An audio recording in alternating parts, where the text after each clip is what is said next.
Hi.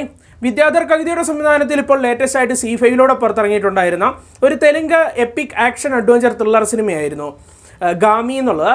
Cinema എങ്ങനെയുണ്ടെന്ന് നോക്കാം. സിനിമയുടെ കഥ എന്ന് പറയുമ്പോഴത്തേക്ക് ഇതൊരു നോൺ ലീനിയർ ടൈപ്പിൽ കഥ പറയുന്ന ഒരു സിനിമയാണ്. അതായത് 3 ആംഗിളിൽ നിന്നുകൊണ്ട് 3 ലൈഫൊക്കെയാണ് കാണിക്കുന്നത്. എന്നിട്ട് ഇതൊക്കെ ഒരു ഘട്ടത്തിൽ കൊണ്ട് ബ്ലെൻഡ് ചെയ്യിക്കുന്ന രീതിയിലുള്ള ഒരു കഥാഗതി എന്ന് പറയാൻ സാധിക്കും. എങ്കിലും നായകനെ പറ്റി ഞാൻ ജസ്റ്റ് ഒന്ന് പറഞ്ഞുവിടാം, എന്നിട്ട് നിങ്ങൾ ബാക്കിയുള്ള കാഴ്ചകളൊക്കെ കണ്ടു തന്നെ മനസ്സിലാക്കിയെടുക്കാം. നായകനെ സംബന്ധിച്ചിടത്തോളം അദ്ദേഹത്തിനൊരു രോഗമുണ്ട്.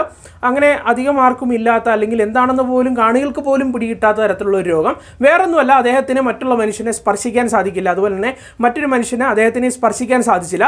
ഇൻ കേസ് സ്പർശിച്ചു കഴിഞ്ഞാൽ നായകൻ്റെ കഥ അതേഗതി എന്നുള്ള ഒരവസ്ഥയാണ്. അദ്ദേഹത്തിന് വേറൊരു അവസ്ഥയിലോട്ട്, അല്ലെങ്കിൽ അദ്ദേഹത്തിൻ്റെ ശരീരം ഒരു മനുഷ്യൻ്റെ സ്പർശനം താങ്ങില്ല എന്നുള്ളതാണ് അവസ്ഥ. എന്തായാലും അദ്ദേഹത്തിന് ഒരു പോംവഴി കിട്ടി. ഇത് മാറാൻ വേണ്ടിയുള്ള ഒരു പോംവഴി അദ്ദേഹം കണ്ടെത്തി. വേറൊന്നുമല്ല, 36 വർഷത്തിൽ ഒരിക്കൽ ഹിമാലയത്തിൻ്റെ മുകളിലായിട്ട് ഒരു പ്രത്യേകതരം മഷ്റൂംസും കാര്യങ്ങളൊക്കെ പൂക്കും. അപ്പോൾ അത് പോയിട്ട് ഭക്ഷിക്കുകയാണെന്നുണ്ടെങ്കിൽ അദ്ദേഹത്തിൻ്റെ പ്രശ്നങ്ങളൊക്കെ ഏകദേശം സോൾവ് ആവുമെന്ന് അദ്ദേഹത്തിന് മനസ്സിലായി. ശേഷം അത് തേടി അദ്ദേഹം യാത്രയാവുകയാണ്. ഇത് മാത്രമല്ല സിനിമ എന്നുള്ളത്, ഇതിന് പിന്നിലായിട്ട് ഞാൻ പറഞ്ഞല്ലോ ഒരു നോൺ ലീനിയർ ടൈപ്പിലാണ് കഥ പറയുന്നത്. വേറെയും 2 ലൈഫൊക്കെ കാണിച്ച് മുമ്പോട്ട് പോകുന്നതാണ് സിനിമ എന്നുള്ളത്. സിനിമ എങ്ങനെയുണ്ടെന്ന് ചോദിച്ചു കഴിഞ്ഞാൽ ആദ്യമേ പറയേണ്ടത് ഇതിൻ്റെ ആ ഒരു യുണീക്കായിട്ടുള്ള സ്റ്റോറി എന്നുള്ളത് തന്നെയാണ്. അതും ഇത്തരത്തിൽ ഒരു നോൺ ലീനിയർ ആയിട്ട് കഥ പറയുമ്പോൾ തീർച്ചയായിട്ടും കാണികൾക്ക് ഒരു പുതു എക്സ്പീരിയൻസ് കഥാഗതിയിലൂടെ കിട്ടുന്നുണ്ട് എന്നുള്ളത് തന്നെയാണ് ചിത്രത്തിൻ്റെ ആദ്യത്തെ ഒരു പ്ലസ് പോയിന്റ് എന്നുള്ളത്. കൂടാതെ ഈ ഒരു സിനിമയുടെ വിഷ്വൽസിനെ പറ്റിയാണ് പറയേണ്ടത്. കാരണം അത്യാവശ്യം VFXും അങ്ങനെയുള്ള ടെക്നിക്കൽ സൈഡൊക്കെ ഉപയോഗിച്ചുകൊണ്ട് മേക്ക് ചെയ്തിരിക്കുന്ന ഒരു സിനിമയാണ്. അത്യാവശ്യം സ്ട്രെങ്ത് ആയിട്ട് തന്നെയാണ് അത്തരത്തിലുള്ള, അല്ലെങ്കിൽ വിഷ്വലി അത്യാവശ്യം സ്ട്രെങ്ത് ഉള്ള സിനിമയാണ് എല്ലാം കൊണ്ടും. അത് VFX ആകട്ടെ, ക്യാമറ കാഴ്ചയാകട്ടെ, അങ്ങനെയുള്ള എല്ലാ കാഴ്ചകളും വെച്ചിട്ട് ഒരുപാട് കിടിലൻ മൊമെൻറ്റ്സ് ഒക്കെ സിനിമ നൽകുന്നുണ്ട് എന്നുള്ളതാണ് വസ്തുത. കൂടാതെ പെർഫോമൻസിൻ്റെ കാര്യം പറയണം. കാരണം പ്രകടനത്തിൻ്റെ ഒരു പീക്ക് ലെവലൊക്കെ നിങ്ങൾക്ക് പല ആർട്ടിസ്റ്റുകളുടെയും മികച്ച അങ്ങേയറ്റമുള്ള പ്രകടനം നിങ്ങൾക്ക് ഈ ഒരു സിനിമയിൽ കാണാൻ സാധിക്കും. എസ്പെഷ്യലി പറയേണ്ടത് നായകനായിട്ട് എത്തുന്ന വിശ്വാസ് സെൻ, അദ്ദേഹത്തിൻ്റെ അഭിനയമാകട്ടെ, അതുപോലെ തന്നെ ഒരു അമ്മ മകൾ ക്യാരക്ടർ എത്തുന്നുണ്ട്. അമ്മ ആയിട്ട് എത്തുന്ന അഭിനയ എന്ന് പറയുന്ന അഭിനേത്രിയാണ്. ആ പുള്ളിക്കാരത്തിൻ്റെ പ്രകടനമാകട്ടെ, അല്ലെങ്കിൽ ആ ഒരു പുള്ളിക്കാരത്തിയുടെ മകളായിട്ട് എത്തുന്ന ആക്ട്രസിൻ്റെ പ്രകടനമാകട്ടെ, അല്ലെങ്കിൽ ചാന്ദിനി ചൗധരി എന്ന് പറയുന്ന ആക്ട്രസ്, നായകൻ്റെ യാത്രയ്ക്കൊപ്പം ആ ഒരു ചാന്ദിനി ചൗധരി എന്ന് പറയുന്ന ആക്ട്രസിൻ്റെ ഒരു കഥാപാത്രമുണ്ട്.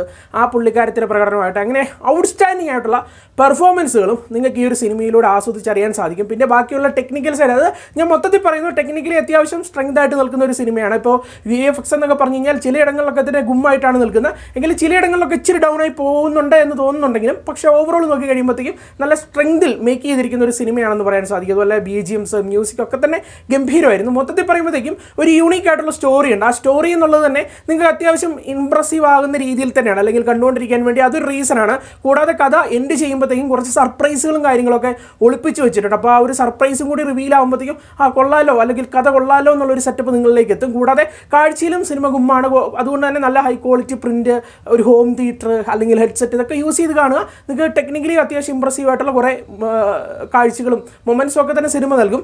എനിക്ക് പ്രശ്നമായിട്ട് തോന്നിയിട്ടുള്ളത്, ഈ സിനിമയ്ക്കുള്ളിൽ പ്രധാനമായിട്ടും ടോട്ടാലിറ്റിക്കുള്ളിൽ ഇമോഷൻസ് ആണ് പങ്കുവയ്ക്കുന്നത്. 3 വ്യത്യസ്ത സാഹചര്യങ്ങളുള്ള വ്യത്യസ്ത ആളുകൾ, ഇവർക്കെല്ലാം ഇമോഷൻസ് ഉണ്ട്, വ്യക്തമായിട്ടുള്ള ഇമോഷൻസ് ഉണ്ട്. അതൊന്നും തന്നെ പ്രേക്ഷകരുമായിട്ട് കമ്മ്യൂണിക്കേറ്റ് ചെയ്യാൻ വേണ്ടി എഴുത്തിന് വലിയ രീതിയിൽ സാധിക്കുന്നില്ല എന്നുള്ളതാണ് ചിത്രത്തിൻ്റെ പ്രധാന പ്രശ്നമായിട്ട് തോന്നുന്നത്. ഇതിലെ അമ്മ മകൾ ബന്ധം ഒഴിച്ച് ബാക്കി ഒന്നും തന്നെ, എസ്പെഷ്യലി ഇതിൻ്റെ അകത്ത് ഒരു ലാബോറട്ടറി, അവിടെ വെച്ചുള്ള പരീക്ഷണം, അപ്പോൾ അവിടെ ഒരു കേന്ദ്ര കഥാപാത്രമൊക്കെ കാണിക്കുന്നുണ്ട്. ആ ഒരു കഥാപാത്രത്തിന് ഇമോഷൻസ് ഒന്നും യാതൊരു വിധത്തിലും പ്രേക്ഷകരുമായിട്ട് കണക്റ്റ് ആകുന്നില്ല എന്നുള്ളതാണ് വിഷയം. അപ്പോൾ ഞാൻ മൊത്തത്തിൽ പറഞ്ഞു വന്നത്, നല്ലൊരു യൂണിക് പ്ലോട്ട് ഉണ്ട്, മേക്കിംഗ് കൊള്ളാം, ടെക്നിക്കൽ വശങ്ങളൊക്കെ കൊള്ളാം. എങ്കിലും സിനിമകളിലൂടെ ഉദ്ദേശിക്കുന്ന ഇമോഷൻസ് അത് വേണ്ട രീതിയിൽ എഴുത്തിലൂടെ വർക്കൗട്ടാക്കി പ്രേക്ഷകരിലേക്ക് എത്തിക്കാൻ സാധിച്ചിട്ടില്ല എന്നുള്ളത് വസ്തു തന്നെയാണ്. എന്തായാലും ഒന്ന് ട്രൈ ചെയ്ത് നോക്കുക.